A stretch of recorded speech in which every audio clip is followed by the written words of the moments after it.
What do you do? I don't know. What don't you do? Just a bit fingering all sorts of pies, aren't I? Jack of all. Okay, give me the history of Flight Club in 30 seconds. Fucking hell! All right, here we go.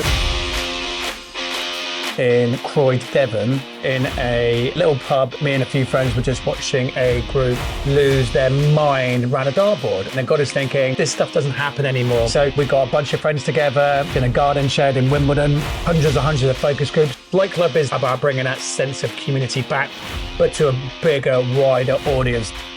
Brought that on a couple of years. We opened the Flight Club Shoreditch in London. From there, the brand just took off more in London, across the UK, and then it's made its way to the USA, over to Australia, and then Cardiff.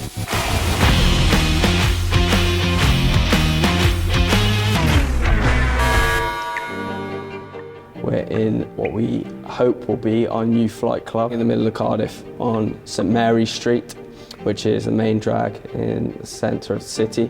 It's been empty and unoccupied for, we think, about 10 years. So it's a real shell. There are so many things involved with it. The big one that we haven't really done before is setting up this roof terrace, which we hope will hold about 150 people. All of these design pieces, so we've got a wagon going up there, we've got a telephone box, we've got a fully fitted bar. There's going to be so much coordination across teams to do, and that's going to be a massive challenge for me to kind of pull everyone together. We were coming out the back of a pandemic. Brexit was still on the table. We didn't even know about the European war, and things got steadily worse over the next 12 months. We've been on site for 7 weeks now. As you can see, doesn't feel like that much has happened. One of the first jobs we had to do was strip the roof covering and strip the concrete. And this was quite a difficult process, very noisy and time-consuming and messy. At one point, we had 15 people up there working away at just trying to remove it all. Talking about 4,000 rubble bags of loose lightcrete, which has been used to kind of pack out that roof. We thought that we would be able to clear the top layer of that roof in 4 or 5 days. We're on day 13 now. That's definitely the area that we are kind of venturing into the unknown on a little bit. Cardiff is a bit of a monster project. The hardest part is the timeframes. This is opening very quickly for such a big project. Definitely the most difficult so far. Rather than usually having one project, we've actually got 4 projects within one building. Terrace, second, first and ground, and they're all very different. So it's tying them all together, making them feel like a family, but making them feel a bit different as well. So today I'm here to sign off samples of the steam cleaning for the facade, the shop front, which is a big tick, it's going to look great, and the interior window frames, tick, a nice dark grey. And we've decided a concept for the ceiling finishes, so which bits will be left open without any finishes on, which bits will be boxed in, which beams need to be painted and which will be left uncovered.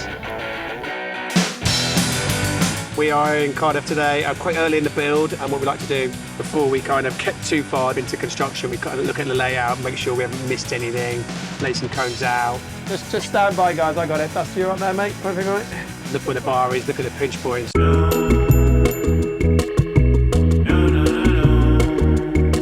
Just to ensure that, we've got the customer journey kind of nailed down. And this is the time to do it, because like another 4 weeks, 5 weeks, it's incredibly difficult to start moving walls around.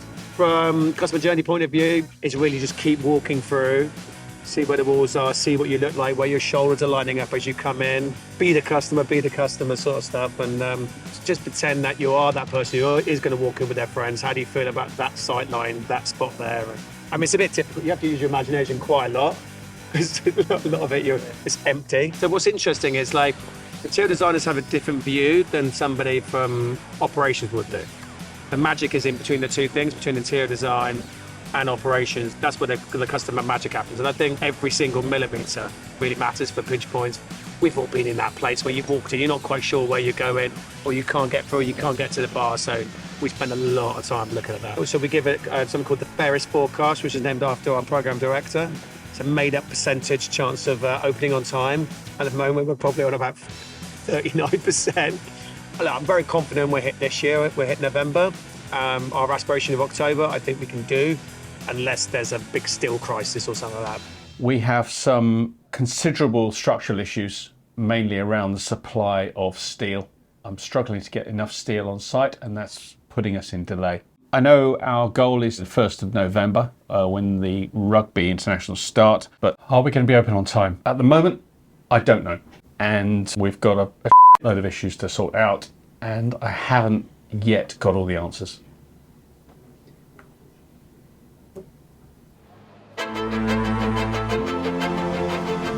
Cardiff is a wildly brilliant spot, right in the middle of town.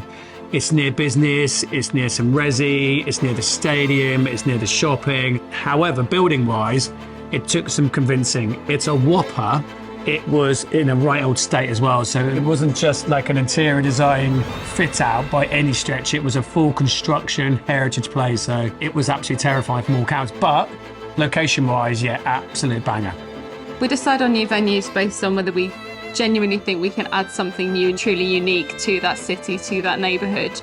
I think there are so many different fantastic hospitality offerings. It's about how we can stand out and make sure that we're truly enhancing what's already there. We always take stock of each new location and try and learn about it as much as possible. There's fantastic nightlife there, there's a lot to choose from, but there's nothing like Flight Club there. It's a big freaking cone, isn't it? Huh? Come on. It's the biggest cone I've ever seen.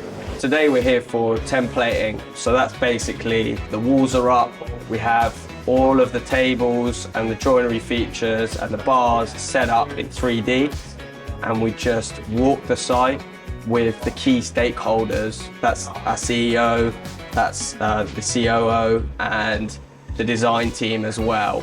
So it's an opportunity to make any small minor tweaks and changes. It's just making sure everyone is comfortable with the scheme and happy with the space planning. We just kind of try and pick up any snags or any details that we think aren't going to work. And it mainly comes down to love. You've got to be able to sit on every single seat, every single area in Cardiff, and it should be special.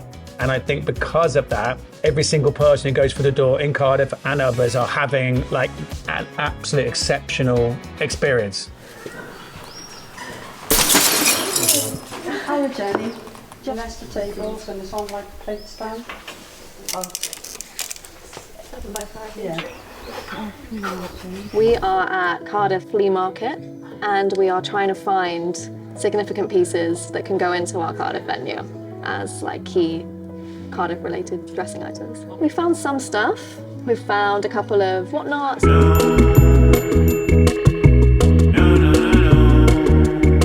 Some shelving pieces, a few pieces of porcelain. We're about halfway through now and there is some things that look promising, so we're going to have a look at them in a minute. We have finally found some Welsh pieces. So we've got a couple of plates here, which is perfect for the plate smasher on the first floor. And then these little daffodil pots, which we're going to probably get people to try and find around the venue. So yeah, it's been a successful day.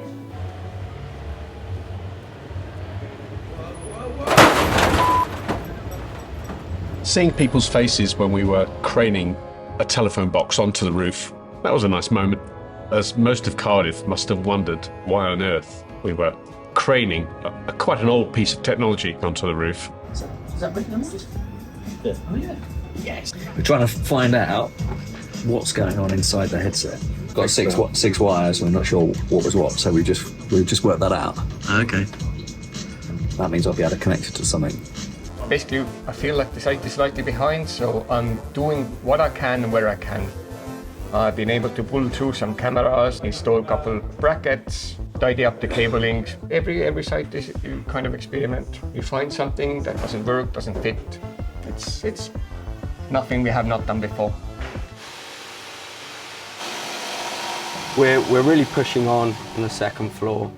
We've had the electricians go through that whole second floor and start to bring in some of the finishes. So we've got joinery finishes coming in, wall finishes, so decorators, painters, the tech guys. The bars are all in, front bars and back bars. That's a big win, that's a big moment. That starts to really shape the space. So today we started dressing the second floor. We've got some moss frames which will be going by the bar, which will have real moss in them. Then we've got just general frames going, some gold empty frames on the ockies, gold frames on this wall just behind me. And then once we get to the roof terrace, there's a showman's wagon, which will be painted by a scenic artist. We do a concept doc in advance of every oche and every wall to plan how we are going to dress the space, which involves all the murals, all the fairground horses, the signage and everything that comes with that as well. We're just very conscious, obviously the scale of Cardiff is so big that we just wanted to make sure we had a lot to be able to choose from to match our concept doc and our ideas that we had for Flight Club Cardiff. And this is the biggest venue we've ever done, so this is also a big challenge to make sure we can get everything on time whilst collaborating with everyone else who work for Red Engine. So it's so exciting when you see the building site completely empty with like the wallpaper, and then slowly as we add all of our dressing, it just feels like it just brings it to life, and just kind of seeing that magic happen. I think that's the most exciting bit. We had a visit from Steve today, so we've got some changes to make. We're going to have to really increase our plant order, but I think that's just been the way that the project's gone. You need a lot of plants for a roof terrace.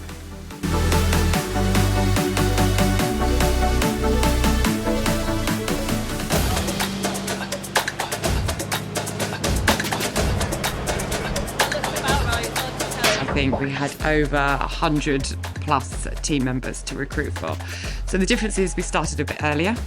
We had to hold more recruitment days, and part of the challenge of going to a new country was around, do people know who Flight Club are? So we had to do more advertising, more kind of on the street talking to people, have you heard about us? We look to have at least 2 weeks on site with all our team members, and we always do a mix of really high energy training that suits all of our learners. We are not death by PowerPoint. Can't bear our classrooms.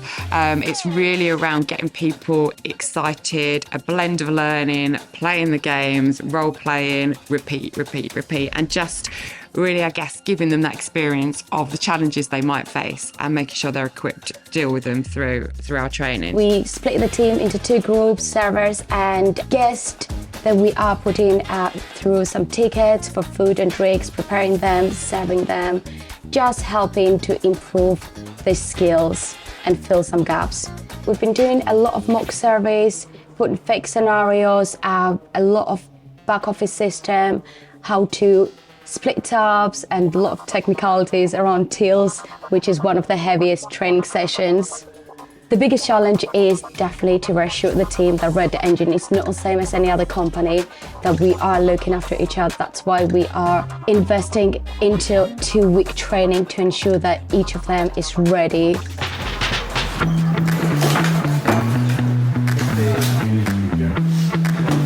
I think on a launch night I feel a little bit protective over the venue. I never really relax.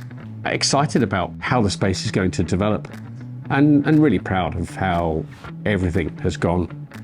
We've really stretched ourselves with the final product, and it looks amazing. I think it's a good moment for the team to celebrate. Friends and family, investors, press, all seem to have a lovely time. For me, I always find it quite difficult because, I'll be honest with you, I quite like the journey. I quite like the making of.